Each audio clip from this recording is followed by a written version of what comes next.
पर वैसे जिस तरह के वो क्रिमिनल थे उन्हें सजा कोर्ट देती तो ज़्यादा बेहतर था। जिसने ये शूट आउट किया है वो इन्हीं की कैटेगरी के लोग थे। अब जो ये हत्या हुई है ये एनकाउंटर नहीं है, ये मर्डर है। वो एक षड्यंत्र था, श्री राम के नारे लगाओ और उनको गोली मारो ताकि बीजेपी के ऊपर इनका नाम आ जाए। जिसका एनकाउंटर हुआ है या जिसका मर्डर हुआ है उसकी हिस्ट्री देखते हुए तिरंगा फहराना शर्मनाक है हिंदुस्तान के लिए। नमस्कार, आप देख रहे हैं सौगंध टीवी और मैं हूँ आपके साथ आस्था तिवारी। अगर बात अतीक अहमद और उसके भाई की हत्या की जाए तो लगातार पक्ष विपक्ष अपने उसको लेकर के बात कह रहा है। एक तरफ सत्ता में रही सरकार वो ये बोलती है कि जो कानून व्यवस्था एकदम ठीक थी, लेकिन सबसे बड़ा सवाल ये उठता है कि आखिर इतनी पुलिस संरक्षण के बीच में अतीक अहमद और उसके भाई पे कैसे गोलियां चल गई। तो भाई विपक्ष ये कहता है कि कानून जो है वो लगातार इसको घेरे में ले रहा है, तो कुछ नेता जो है इसको शहीद बता देते हैं। अब ऐसे में लेकर के लोगों का क्या कहना है, आइए उनसे जानते हैं। क्या नाम है भाई साहब? जॉय।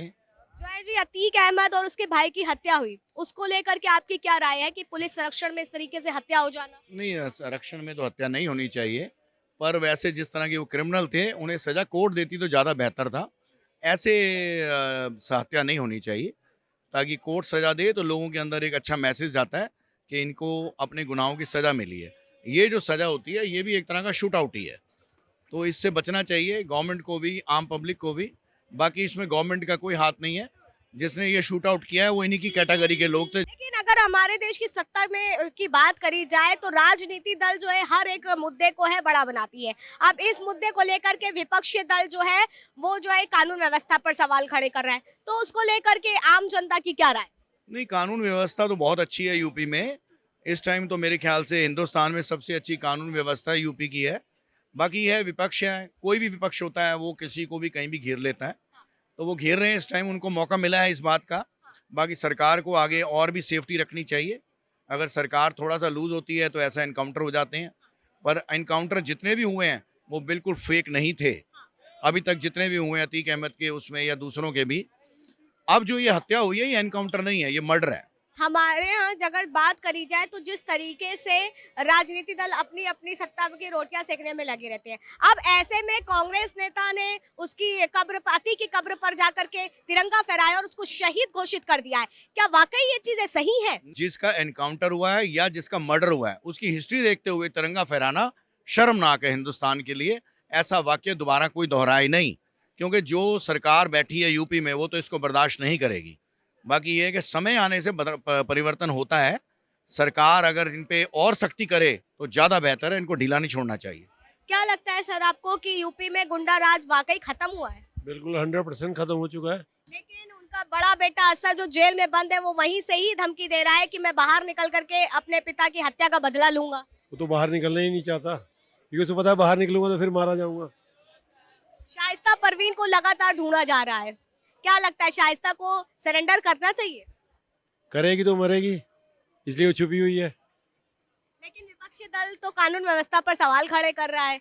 विपक्ष का तो काम है कि मतलब अपने पार्टी जो भी सरकार होती है उसके खिलाफ बोलते ही हैं। विपक्ष को कोई ना कोई मुद्दा चाहिए होता है, किसी ना किसी वजह से वो बोलते हैं।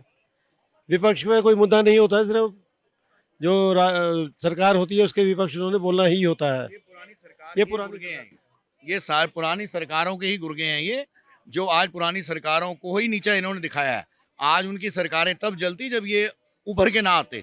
अब ये उभरे हैं तो उनके लिए भी बैकफुट पे जाएंगे वो लोग आगे सरकारें नहीं बना पाएंगे अगर इन लोगों की बदमाशी है। आम जनता वहाँ बहुत त्रस्त परेशान थी। योगी जी के आने से कम जनता को राहत है। उन्होंने कोई जात नहीं देखी, कोई ये नहीं देखा, हिंदू हो मुसलमान हो, जो क्राइम करेगा उसको उसका जवाब देना ही पड़ेगा। कहा तो ये भी जाता है कि बीजेपी सरकार जो है हिंदू मुस्लिम करती है। नहीं, जो दुबे को मारा था वो हिंदू था, उसने 8 लोगों को मारा, तो योगी जी ने 8 लोगों का एनकाउंटर कराया ना, दुबे को मारा। लेकिन अतीक के ऊपर जब गोलियां चली, यूपी के ही रहने वाले दो लड़कों ने, जिस तरीके 4 लोग आए उन्होंने हत्या करी, लेकिन हत्या करने के बाद जय श्री राम के नारे लगाए। वो एक षड्यंत्र था, श्री राम के नारे लगाओ और इनको गोली मारो ताकि बीजेपी के ऊपर इनका नाम आ जाए। तो देखिए लगातार जो है वो यही बोला जा रहा है कि वो एक षड्यंत्र के तौर पर जो है वो जो वहां पर नारे लगाए गए थे वो थे। और भी लोग हैं, हम उनसे भी जानने की कोशिश करते हैं कि आखिर उनकी क्या कुछ राय है। अतीक अहमद की हत्या हुई जिस तरीके से लगातार, तो उसको लेकर के आप लगातार जो है वो यही कह रहे हैं कि यूपी सरकार में उसके जो कर्म थे उसी के हिसाब से उसका जो है उसका बदला लिया गया है। अब यही देखना होगा कि वाकई शाइस्ता जो है वो सरेंडर करती हैं, वो कब पुलिस के हाथ लगेंगे, क्योंकि लगातार वो गायब हैं और पूरी तरीके से यूपी सरकार उनको ढूंढने में लगी हुई है। तब तक के लिए बने रहे हमारे साथ सौगंध टीवी पर। कैमरा पर्सन अनिकेत मिश्रा के साथ आस्था तिवारी। आप देख रहे हैं सौगंध टीवी, सौगंध वतन की।